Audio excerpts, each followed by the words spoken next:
Summer reading season is almost upon us, which means it's time for a visit from Washington Post book critic Ron Charles.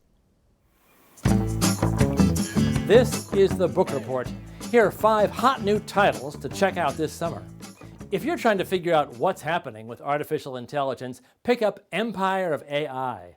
Journalist Karen Howe investigates the rise of OpenAI and its visionary co-founder, Sam Altman.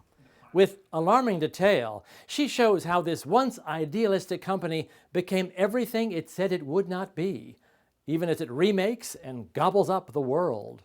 On July 3rd, after taking off from New Guinea, headed for Howland Island. Everybody knows about Amelia Earhart's mysterious final flight, but what about the years before she disappeared?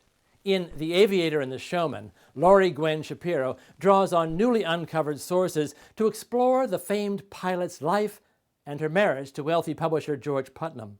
Theirs was a relationship that lifted love, publicity, and especially risk to mythic heights. Take a chance on a new writer, and you may be delighted.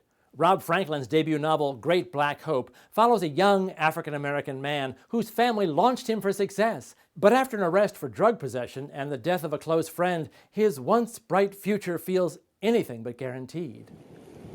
What better escape this July than a novel called A Summer for the Books?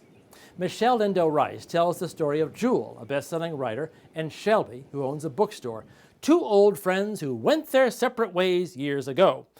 But when Shelby loses her memory after a bike accident and reaches out to Jewel for help, how can she refuse? Jess Walter, the best-selling author of Beautiful Ruins, is back with a new novel called So Far Gone. It's about Reese Kinnick, a journalist who's been living off the grid.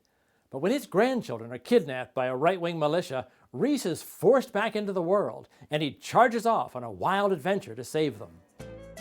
Well, that's it for the Book Report. Until next time, I'm Ron Charles. Read on.